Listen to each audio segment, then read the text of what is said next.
ജാതി സെൻസസിൻ്റെ ഗതി എന്താണ്? രാജ്യത്ത് നാനാത്വത്തിൽ ഏകത്വം അവകാശപ്പെടുന്ന രാജ്യമാണ് ഇന്ത്യ എന്ന് പറയുന്നത്. അപ്പോൾ ഒരു രാഷ്ട്രീയ സാമുദായിക സന്തുലിതാവസ്ഥ എങ്ങനെയായിരിക്കും ബാധിക്കാൻ പോകുന്നത് ജാതി സെൻസസ്? അല്ല, ജാതി സെൻസസ് എന്ന് പറയുന്നത് രാഷ്ട്രീയ നമുക്ക് ഇന്ത്യ എന്ന് പറയുന്നത് ജാതികളും ഉപജാതികളെല്ലാം ഉള്ള ഒരു സമൂഹമാണെന്ന് മാത്രമല്ല, ജാതിയാണ് ഇന്ത്യൻ ജീവിതത്തെ നിർണ്ണയിക്കുന്ന ഏറ്റവും പ്രധാനപ്പെട്ട ഘടകം എന്ന് പറയുന്നത്. അപ്പോൾ ജാതി അധികാരവും വിഭവങ്ങളും എല്ലാം അതിന് ജാതിയുമായിട്ട് വലിയ പങ്കുണ്ട്, വലിയ ബന്ധമുണ്ട്.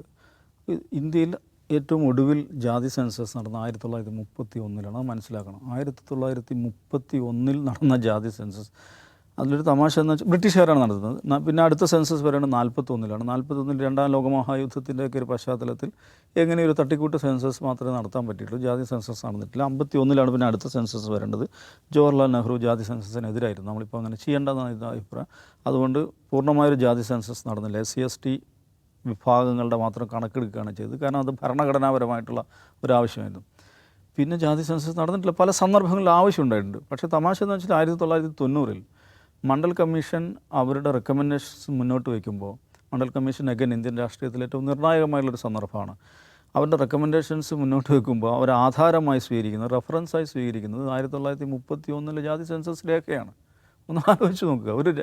ഒരു രാജ്യത്ത് വളരെ പ്രധാനപ്പെട്ട ഒരു അഡ്മിനിസ്ട്രേറ്റീവ് റീഫോമിന് വേണ്ടിയിട്ടുള്ള ഒരു കമ്മീഷൻ അതിൻ്റെ റിപ്പോർട്ട് സമർപ്പിക്കുമ്പോൾ അതിൻ്റെ റെഫറൻസായിട്ട് സ്വീകരിക്കുന്ന ഡാറ്റ 1931 എത്ര വർഷം പഴക്കമുള്ള 60 വർഷം പഴക്കമുള്ള ഡേറ്റ വെച്ചിട്ടാണ് ഒരു കമ്മീഷൻ അവരുടെ റെക്കമെൻഡേഷൻസ് വെക്കുന്നത്. എന്തൊരു ദരിദ്രാവസ്ഥയാണെന്ന് ആലോചിക്കുക. പക്ഷേ അഗൈൻ എന്ത് തന്നെയാലും അത് മണ്ഡൽ കമ്മീഷൻ റിപ്പോർട്ട് മുമ്പിൽ വെച്ചു. അത് നടപ്പിലാക്കാൻ VP സിംഗ് ശ്രമിക്കുന്നു. അത് ഇന്ത്യയിലുണ്ടാക്കിയിട്ടുള്ള വലിയ ജാതി കലാപങ്ങൾ, സവർണ പ്രക്ഷോഭങ്ങൾ, രാജീവ് ഗോസ്വാമിയുടെ ആത്മാഹുതി, ഇങ്ങനെയൊക്കെയുള്ള ഒരുപാട് സംഭവങ്ങളുണ്ട്. പക്ഷേ ഇന്നിപ്പോൾ ഒരു ഘട്ടമെത്തിയെന്ന് വെച്ചിട്ടുണ്ടെങ്കിൽ 2000-ന് ശേഷം, അല്ലെങ്കിൽ 2014-ന് ശേഷമാണ് രാഹുൽ ഗാന്ധി ഈ കാസ്റ്റ് സെൻസസ് എന്ന് പറയുന്ന ആശയം വലിയ തോതിൽ മുന്നോട്ട് വെക്കുന്നത്. ഒരു പക്ഷേ ഇന്ത്യൻ രാഷ്ട്രീയത്തിൽ തന്നെ ഒരു എന്താ പറയുക, ഒരു അസാധാരണമായ സാഹചര്യമാണ്. കാരണം ഇത്രയും കാലം 2019 ഇലക്ഷൻ തോൽവിക്ക് ശേഷം, അതെ 2019 തോൽവിക്ക് ശേഷമാണ് കോൺഗ്രസ് ആണ് എല്ലാ കാലത്തും ഈ പറയുന്ന ജാതി സെൻസസ് എന്ന് പറയുന്ന ആശയത്തെ മുന്നിൽ എതിർത്തത്. BJPക്ക് അതിനോട് എതിർപ്പായിരുന്നെങ്കിലും BJPയേക്കാൾ കോൺഗ്രസ് അതിനെ എതിർത്ത് പോന്നിട്ടുണ്ട്. ഈ ഇന്ത്യയിലെ ഹിന്ദുത്വ രാഷ്ട്രീയം, BJP മുന്നോട്ട് വെക്കുന്ന ഹിന്ദുത്വ രാഷ്ട്രീയം എന്താണ്, അതിൻ്റെ അപകടം എന്നെന്നും അതിനെ പ്രതിരോധിക്കാനുള്ള മാർഗം എന്താണെന്നതിനെ കുറിച്ചിട്ടുള്ള ശരിയായ രാഷ്ട്രീയ കാഴ്ചപ്പാടാണ് രാഹുൽ ഗാന്ധി മുന്നോട്ട് വെക്കുന്നത്. അങ്ങനെയാണ് കാസ്റ്റ് സെൻസസിനെ കുറിച്ച് അദ്ദേഹം നിരന്തരം സംസാരിക്കുന്നു. ജിത്നി ആബാദി ഉത്ന ഹക്ക് എന്ന് പറയുന്ന ആശയം, പ്രൊപ്പോർഷണേറ്റ് റൈറ്റ്സ്, അതാണ് ലളിതമായി പറഞ്ഞാൽ ആനുപാതികമായിട്ടുള്ള അവകാശങ്ങൾ ആളുകൾക്ക് കൊടുക്കുക. ജിത്നി ആബാദി ഉത്ന ഹക്ക് എന്ന് പറയുന്ന ശ്ലോകം മുന്നോട്ട് വെക്കുന്നു.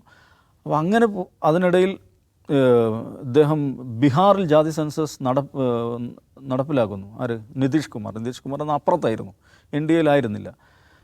ശേഷം തെലങ്കാനയിൽ കോൺഗ്രസ് സർക്കാർ ജാതി സെൻസസ് നടപ്പിലാക്കുന്നു. അപ്പോൾ ജാതി സെൻസസ് എന്ന് പറയുന്ന ആശയം ഇന്ത്യൻ രാഷ്ട്രീയത്തിൻ്റെ പൊതുമണ്ഡലത്തിലേക്ക് വീണ്ടും സജീവമായി കൊണ്ടുവരുന്നത് രാഹുൽ ഗാന്ധിയാണ്. രാഹുൽ ഗാന്ധി പക്ഷേ അതേക്കുറിച്ച് പറയുമ്പോൾ BJPയും RSSും നരേന്ദ്രമോദിയൊക്കെ അതിനെ ശക്തമായിട്ട് എതിർക്കുകയായിരുന്നു. മാത്രമല്ല ഒരു ഘട്ടത്തിൽ നരേന്ദ്രമോദി പറഞ്ഞത് അത് നെക്സലൈറ്റ് മെൻറ്റാലിറ്റിയാണെന്നുള്ളതാണ്. ഏർബൻ നെക്സൽ മെൻറ്റാലിറ്റി എന്നാണ് ഈ ആവശ്യം വരുന്നത്. ഒരു നിലക്കും അംഗീകരിക്കാൻ പറ്റില്ലെന്നായിരുന്നു. പക്ഷേ ഇന്നത്തെ ദിവസം നമ്മൾ മനസ്സിലാക്കേണ്ടത്, കഴിഞ്ഞ വർഷം 2025 ഏപ്രിൽ 30-നാണ് കേന്ദ്ര ക്യാബിനറ്റ് ജാതി സെൻസസ് നടപ്പിലാക്കാം അല്ലെങ്കിൽ നടപ്പിലാക്കും എന്ന് തീരുമാനിക്കുന്നത്. ഒരു വർഷം കഴിഞ്ഞു ഇന്നലെ. പക്ഷേ അതിൻ്റെ സ്റ്റാറ്റസ് എന്താണ് എന്നുള്ളതാണ്. അപ്പം അതിനിടയിൽ പിന്നെ കോൺഗ്രസ്, രാഹുൽ ഗാന്ധി മാത്രമല്ല മല്ലികാർജ്ജുൻ ഖാർഗെ പ്രധാനമന്ത്രിക്ക് കത്തയക്കുന്നുണ്ട്. പ്രധാനമന്ത്രി പക്ഷേ അതിന് മറുപടി ആക്കുന്നില്ല.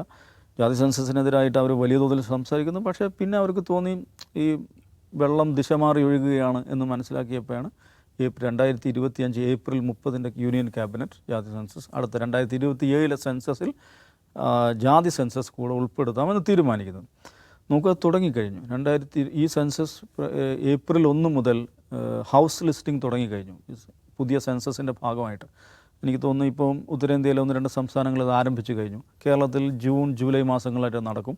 വിവിധ ഫേസുകളായിട്ട് എല്ലാ സംസ്ഥാനങ്ങളും നടക്കുകയാണ്. സെപ്റ്റംബർ വരെ ആ പ്രക്രിയ നടക്കും. ഹൗസ് ലിസ്റ്റിനെ basically census of the structures എന്ന് പറയാം, കെട്ടിടങ്ങളുടെ ലിസ്റ്റ് ഉണ്ടാക്കുകയാണ്. പക്ഷേ ഇത്തവണത്തെ സെൻസസിൻ്റെ പ്രത്യേകത ഒരുപക്ഷെ ലോകത്താദ്യമായിട്ട് സമ്പൂർണ്ണമായ ഡിജിറ്റൽ സെൻസസാണ് നടക്കാൻ പോകുന്നത്. ആപ്പ് ഉപയോഗിച്ചുകൊണ്ട് വളരെ കൃത്യമായിട്ടുള്ള വിവരങ്ങൾ ആളുകൾക്ക് സർക്കാരിന് ശേഖരിക്കാൻ പറ്റുകയാണ്. അപ്പോൾ ഒരു എക്സസൈസ് നടക്കുകയാണ്. അതിമാരകമായിട്ടുള്ളൊരു എക്സസൈസാണ്. പക്ഷേ ലോകത്തെ ഏറ്റവും വലിയ എക്സസൈസ് എന്ന് പറയാം. കാരണം ലോകത്തെ ഏറ്റവും ജനസംഖ്യയുള്ള ഒരു രാജ്യത്ത് ഡിജിറ്റൽ ഫോർമാറ്റിൽ ഒരു കണക്കെടുപ്പ് നടക്കുമ്പോൾ അത് വലിയ എക്സസൈസാണ്. ഏതായാലും അത് നടക്കുകയല്ലേ, അതിനുവേണ്ടി ഓഫീസേഴ്സ് നമ്മുടെ വീട് കയറി ഇറങ്ങുകയാണ്. അപ്പോൾ അതിനകത്ത് കാസ്റ്റ് ഡീറ്റെയിൽസും കൂടെ, സോഷ്യോ എക്കണോമിക് സിറ്റുവേഷൻ എന്താണ്, കാസ്റ്റ് എന്താണ്, ഇത്തരം ക്വസ്റ്റ്യൻസ് കൂടെ അത് ചേർത്ത് കഴിഞ്ഞാൽ അതിൻ്റെ കൂടെ അത് നടക്കും.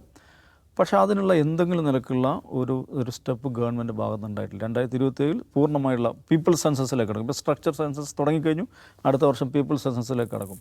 എന്തുകൊണ്ടാണ് നിങ്ങൾ ഇതിലൊന്നും ചെയ്യാത്തത് എന്ന് ഇന്നലെ ജയറാം രമേശ് AICCയുടെ ജനറൽ സെക്രട്ടറി ചോദിക്കുകയാണ്. അപ്പോൾ സർക്കാർ തന്നെ പ്രഖ്യാപിച്ചതാണ്, കഴിഞ്ഞ വർഷം നരേന്ദ്രമോദി തന്നെ പ്രഖ്യാപിച്ചതാണ്. പക്ഷേ അത് ഇവേഡ് ചെയ്യാം, മെല്ലെ ഒഴിവാക്കാമെന്നാണ് കേന്ദ്ര സർക്കാർ വിചാരിക്കുന്നതാണ് എനിക്ക് തോന്നുന്നത്. പക്ഷേ ഈ സന്ദർഭത്തിൽ ഇന്നലെ ജയറാം രമേശ് അത് ഉന്നയിച്ചു എന്നുള്ളത് വളരെ പ്രധാനമാണ്. പക്ഷേ അത് ജയറാം രമേശ് പത്രസമ്മേളനത്തിൽ ഉന്നയിച്ചതുകൊണ്ടോ അല്ലെങ്കിൽ രാഹുൽ ഗാന്ധി ഇടയ്ക്കിടയ്ക്ക് അദ്ദേഹത്തിൻ്റെ പ്രഭാഷണത്തിൽ പറഞ്ഞതുകൊണ്ടോ ആവില്ല ഇനിയുള്ള ഇന്ത്യൻ രാഷ്ട്രീയം എന്ന് പറയുന്നത്, അല്ലെങ്കിൽ BJP മുന്നോട്ട് വെക്കുന്ന ഹിന്ദുത്വ രാഷ്ട്രീയത്തിനെതിരായിട്ടുള്ള ഏറ്റവും പ്രധാനപ്പെട്ട ഒരു ബഹുജന പ്രതിരോധം എന്ന് പറയുന്നത് ഇതാണ്. ഇവിടെ എന്താണ് വിവിധ സാമൂഹിക വിഭാഗങ്ങളുടെ സാമൂഹിക അവസ്ഥ, അവരുടെ അവകാശങ്ങളുടെ അവസ്ഥ എന്താണ്, അവരുടെ ജനസംഖ്യ എന്താണ്, അവരുടെ ജനസംഖ്യക്ക് അനുപാതമായുള്ള എന്ത് പ്രാതിനിധ്യമാണ് അവർ കിട്ടിയിരിക്കുന്നതെന്ന് പറയുന്നത് ഈ രാഷ്ട്രീയം മുന്നോട്ട് വെക്കുന്നുള്ളതാണ്.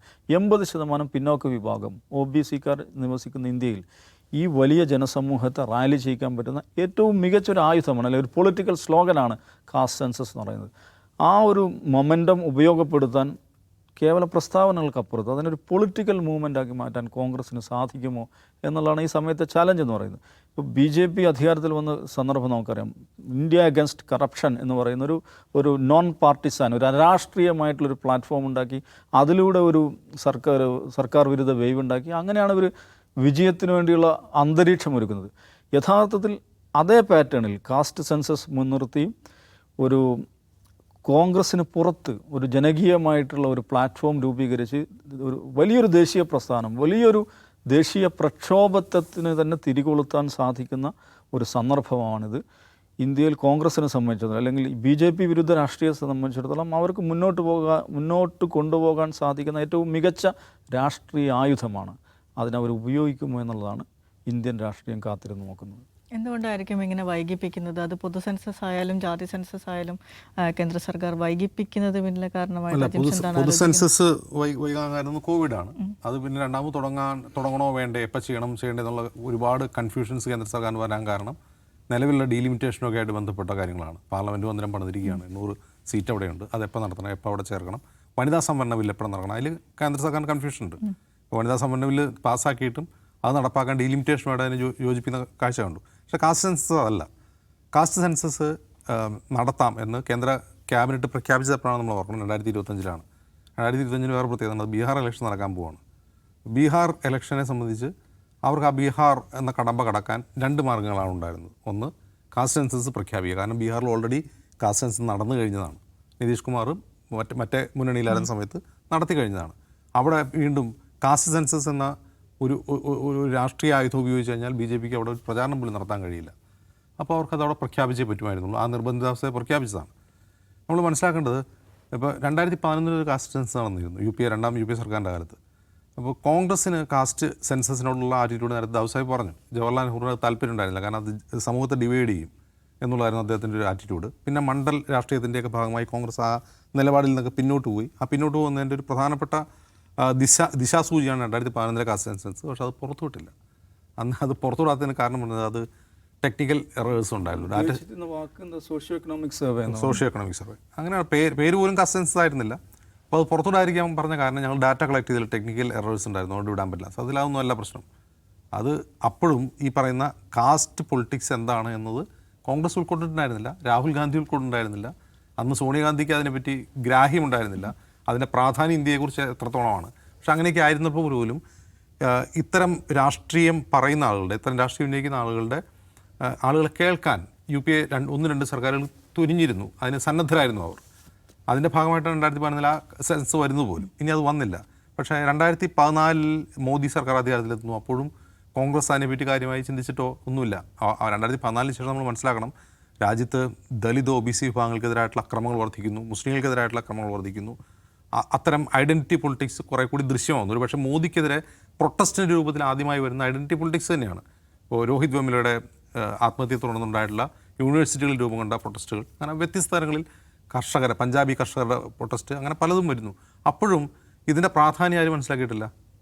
രാഹുൽ ഗാന്ധിയോ കോൺഗ്രസോ ഒന്നും മനസ്സിലാക്കിയിട്ടില്ല. പക്ഷേ 2019 ഇലക്ഷൻ തോൽവിക്ക് ശേഷം ഇതവർ കൂടുതൽ തിരിച്ചറിയുകയും പിന്നീട് കർഷക സമരങ്ങൾ, രാജ്യത്ത് പല ഭാഗങ്ങളിൽ നിന്ന് ഉണർന്നു വരുന്ന കേന്ദ്ര സർക്കാരിനെതിരായിട്ടുള്ള പ്രൊട്ടസ്റ്റുകൾ, അത്തരം പ്രൊട്ടസ്റ്റുകളിൽ നിന്ന് ഇവരത് പഠിക്കുകയാണ്. ഇതാണ് യഥാർത്ഥത്തിൽ ഇന്ത്യയുടെ രാഷ്ട്രീയം എന്ന് പഠിക്കുകയും ജാതി സെൻസസിനും OBC റിസർവേഷനും വേണ്ടി കോൺഗ്രസും രാഹുൽ ഗാന്ധിയും നിരന്തരം വാദിക്കാൻ തുടങ്ങുകയും ചെയ്യുന്നു. ആ വാദം 2024 തെരഞ്ഞെടുപ്പിൽ റിഫ്ലക്റ്റ് ചെയ്യുന്നു. അവരുടെ പ്രധാനപ്പെട്ട ക്യാമ്പയിൻ മാറ്റർ OBC റിസർവേഷൻ ആവുകയും OBC രാഷ്ട്രീയവും കാസ്റ്റ് സെൻസസ് ഒക്കെ ആവുകയും ചെയ്തതുകൂടി 2024 ഇലക്ഷൻ റിസൾട്ടിൽ അത് റിഫ്ലക്റ്റ് ചെയ്യുന്നു. മോദിയുടെ ഭൂരിപക്ഷം 400 അബ്കി ബാർ 400 പാർ എന്ന് പറഞ്ഞുകൊണ്ട് മോദിയുടെ ഭൂരിപക്ഷം കുത്തിനെ ഇടിയുന്നു. അപ്പോൾ കോൺഗ്രസിന് മനസ്സിലായി ഇതാണ് കറക്റ്റ്, എവിടെയാണ് ഹിറ്റ് ചെയ്യേണ്ടതെന്ന് അവർക്ക് മനസ്സിലായി. അത് മോദിക്കും മനസ്സിലായി. അതുകൊണ്ടാണ് 2025 ഞങ്ങൾ നടത്തിക്കളയാം എന്നങ്ങ് പ്രഖ്യാപിച്ചു. പക്ഷേ അത് വൈമനസ്യത്തോടെ ആയിരിക്കും അവർ നടത്തുക. മിക്കവാറും അത് ഒഴിവാക്കാനാണ് സാധ്യത. എന്ന് മാത്രമല്ല, RSSനെ സംബന്ധിച്ച് ഈ കാസ്റ്റ് സെൻസസ് ഒട്ടും ഉൾക്കൊള്ളാൻ കഴിയുന്ന ഒന്നല്ല. അവരെ സംബന്ധിച്ച് എന്താണ്, ഈ ഇന്ത്യയിൽ ജാതിയേ ഇല്ല. ജാതിയൊക്കെ ഈ ബ്രിട്ടീഷുകാരുണ്ടാക്കിയതാണ്. നമ്മുടെ മുഗളന്മാർ ഓക്കെ, യഥാർത്ഥത്തിൽ ബ്രിട്ടീഷുകാരാണ് ജാതി സെൻസസ് നടത്തിയത്.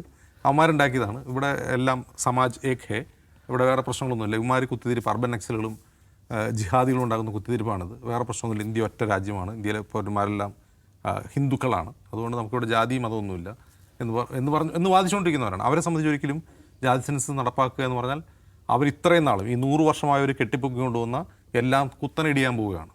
BJPയെ സംബന്ധിച്ചത് പ്രശ്നമാണ്. കാരണം BJP പല ഉത്തരേന്ത്യൻ സംസ്ഥാനങ്ങളിൽ ഇൻറോഡ്സ് ഉണ്ടാക്കിയത് OBC ആളുകളെ ടാർഗറ്റ് ചെയ്തിട്ടുള്ള പ്രചാരണത്തിലൂടെയാണ്.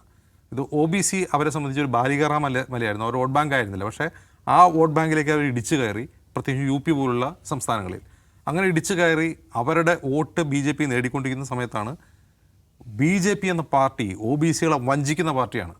അവരുടെ വോട്ട് മേടിച്ച് അവർക്കൊന്നും കൊടുക്കാതെ അവരെ വഞ്ചിക്കുന്ന പാർട്ടിയാണെന്ന് രാഹുൽ ഗാന്ധി പച്ചയ്ക്ക് തെരുവിൽ ഇറങ്ങിയെന്ന് വിളിച്ചു പറയുന്നത്. അവിടെ ഇവർ തുറന്നു കാട്ടപ്പെട്ടു, എക്സ്പോസ്ഡായി. ഇതൊരു വളരെ ചരിത്രപരമായ മൊമെൻ്റാണ്. ഒന്ന്, കാസ്റ്റ് സെൻസസ് നടത്തും എന്നവർ 2025 പ്രഖ്യാപിച്ചിട്ടുണ്ട്. അത് അവരെ കൊണ്ട് നടത്താൻ വയ്യ. നടത്തിക്കഴിഞ്ഞാൽ അവർക്ക് തന്നെയാണ് അതിൻ്റെ ആഘാതം ലഭിക്കുക. RSSും അത് സമ്മതിക്കാൻ പോകുന്നില്ല. വളരെ രസകരമായ കൗതുകകരമായൊരു കാഴ്ചയായിരിക്കും ഇത്തവണത്തെ സെൻസസ് എന്താണെന്നുള്ളത്. അതെങ്ങനെ അവർ മറച്ചു വയ്ക്കും, അതല്ലാതെ പരസ്യപ്പെടുത്തുമോ, യഥാർത്ഥത്തിൽ നടത്തുമോ? ഡിജിറ്റലൈസ്ഡ് സെൻസസ് ഡാറ്റയാണ് എടുക്കുന്നത് പറയുമ്പോൾ അതിലെന്ത് സംഭവിക്കും? നമ്മൾ വോട്ടിംഗ് യന്ത്രങ്ങളെക്കുറിച്ചുള്ള ആക്ഷേപം ഉന്നയിക്കുന്ന പോലെ എന്ത് ഡാറ്റ ആയിരിക്കും പുറത്തു വരിക? ഇതൊക്കെ നമുക്ക് കാത്തിരുന്ന് കാണാം.